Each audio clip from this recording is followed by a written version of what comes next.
Hello, my name is Josh and I'm going to present a background to treatment-resistant depression, which I will then produce a drug portfolio for.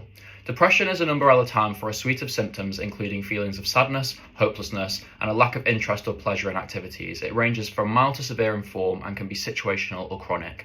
Major depressive disorder is diagnosed as per the 5th edition of the Diagnostic and Statistical Manual of Mental Disorders. An individual must have 5 of the symptoms listed here, of which one must be a depressed mood or anhedonia causing social or occupational impairment. In 2008, the World Health Organization ranked it as the 3rd cause of the burden of disease worldwide, estimated to move to 1st place by 2030.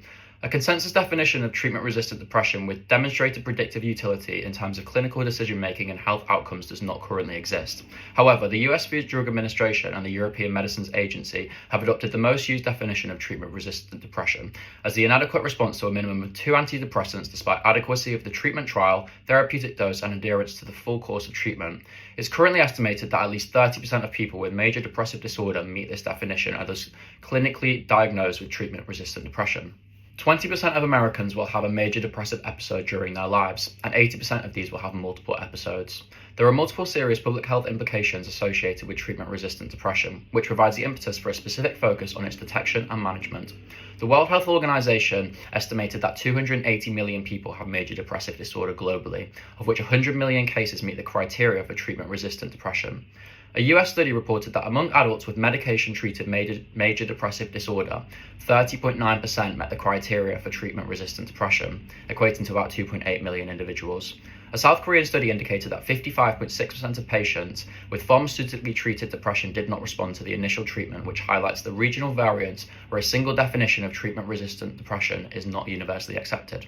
Cost of illness studies have documented staggering direct and indirect economic costs associated with major depressive disorder, of which more than half globally are attributed to treatment-resistant depression. Directly, this is attributed to higher healthcare utilization and the need for higher intensity treatments. Higher indirect costs are also reported as a consequence of relatively greater impairment in psychosocial function, greater need for disability benefits, higher workplace disability and absenteeism, as well as the negative impact on carers. Moreover, the rate of suicidality, including completed suicide, is disproportionately higher in treatment-resistant populations. The prevalence rate is almost double in men than women. This may be due to hormonal differences, childbirth effects, different psychosocial stresses in men and women, and the behavioral model of learned hopelessness. Though the mean age of onset is about 40 years, recent trends of increasing incidence in younger populations due to the use of alcohol and other drugs of abuse has been observed. Given the variety of symptoms that could lead to one being diagnosed with major depressive disorder, it is no surprise that treatment-resistant depression is a highly heterogeneous disorder. Each of these symptoms has a specific risk factors, severity, and trajectory. The underlying etiological mechanisms greatly differ among individuals, and there is no known subtype-specific biomarkers to serve as precise targets for therapeutic efficacy. Put simply, despite the huge burden of this disease, its pathophysiology is not fully understood. The underlying mechanisms in the pathogenesis of depression and antidepressant response are not specific, but rather involve an interplay between various neurotransmitter systems, inflammatory mediators, stress, HPA axis dysregulation, genetics, and other psychoneurophysiological factors. The prevailing assumption has been that depression is the result of the depletion of monoamines, and most of the conventional antidepressants primarily target serotonin, norepinephrine, and to a lesser extent dopamine. Rather, it is now considered to be due to a complex interaction among monoamine neurotransmitter systems. For example, both the neurogenic and dopaminergic neurons in the prefrontal cortex and other regions involved in depression are under tonic inhibition by serotonin, which modulates dopamine activity in all 3 major dopaminergic pathways. Among the prominent underlying mechanisms for treatment-resistant depression is the pro-inflammatory cytokine-induced increase in the reuptake and impairment of the synthesis and release of monoamine neurotransmitters, which results in dopamine, norepinephrine, and serotonin deficiency.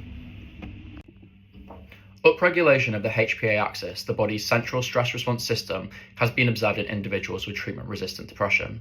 Chronic stress can lead to sustained activation of the HPA axis, resulting in elevated cortisol secretion from the adrenal glands.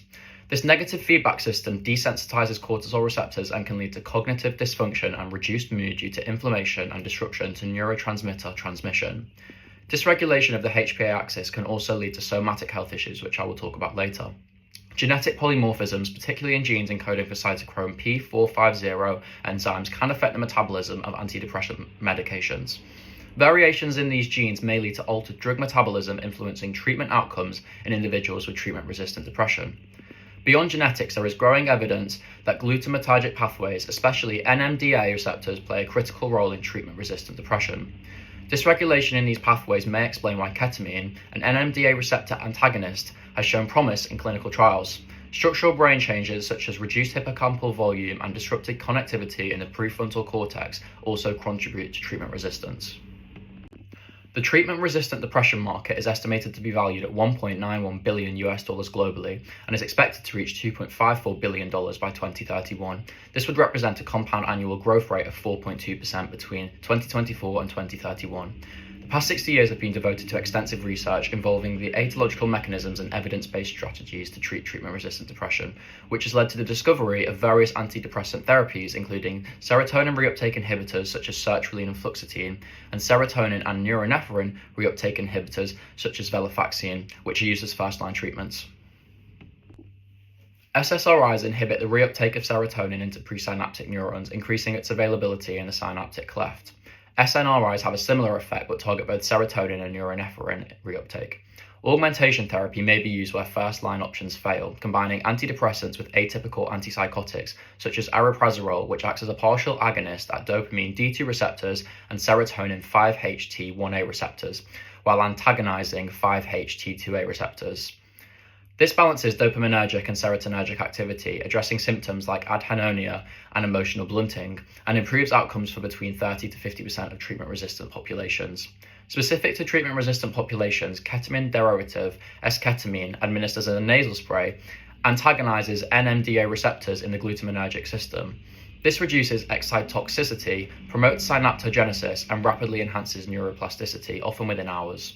SSRIs and SNRIs mode of action is not fully understood. Anhedonia and motivational deficits are associated with a functional deficiency in the dopaminergic reward system, comprising of the prefrontal cortex, the nucleus accumbens, the ventral tegmental area, hippocampus, and amygdala.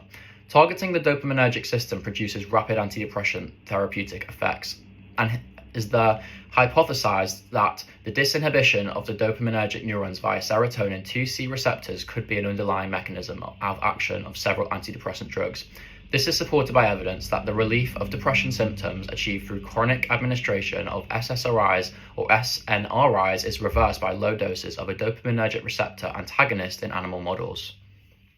The currently used first-line conventional antidepressants are still ineffective for close to 66% of patients. Most clinicians use trial-and-error approaches which seem beneficial to only a small percentage of patients, with some eventually developing treatment resistance. None of the current depression hypothesis sufficiently accounts for the interactional mechanisms involved in both its etiology and treatment response, which could partially explain the limited success in discovering efficacious antidepressant treatments. Further, serotonin deficiency results in upregulation of inhibitory serotonin 2C receptors, and thus an increase in serotonin levels enhances serotonin 2C receptor-mediated tonic inhibition of dopamine and norepinephrine neurotransmission, with the potential for worsened depressive symptoms. Long-term use of SSRIs such as fluoxetine and sertraline results in an increased serotonin level and potentially worsened depression. These SSRI-induced depression symptoms are collectively referred to as apathy syndrome or emotional blunting, which is observed between 20 and 92% of individuals who are exclusively treated with SSRIs. Furthermore, the patients who respond to treatment have a 60% chance of relapse following their first episode, and as many as 50% remain burdened with the residual symptoms, which are mainly somatic and listed here. Treatment-resistant depression is often accompanied by comorbid conditions that complicate its management and reduce treatment efficacy. Approximately 70% of treatment-resistant populations have at least one psychiatric or physical comorbidity. One study found that having any substance use disorder during or within 180 days of starting antidepressant treatment was linked to nearly double the risk of developing treatment-resistant depression. Depressive disorders span life stages and present with varying combinations of symptoms. While depressive symptoms are at times part of normal human behavior, major depressive disorders can be debilitating and at worst life-threatening. Depression is, however, a heterogeneous disorder whose proximal cause may lie anywhere on the spectrum of social, psychological, or biological variables for any given patient, with significant individual differences in the underlying mechanisms and required treatments. Treatment-resistant depression is a severe form of depression characterized by an inadequate response to at least two antidepressants. Affecting 30% of major depressive disorder cases, it is associated with significant health, economic, and social burdens. Its underlying mechanisms involve neurotransmitter dysregulation, HPA axis dysfunction, and genetic and neuroinflammatory factors. Conventional antidepressants like SSRIs and SNRIs are often insufficient despite extensive drug development. Treatment-resistant depression remains highly heterogeneous, requiring integrated approaches to address its complex pathophysiology and improve therapeutic outcomes, which I will address in my portfolio. Thank you.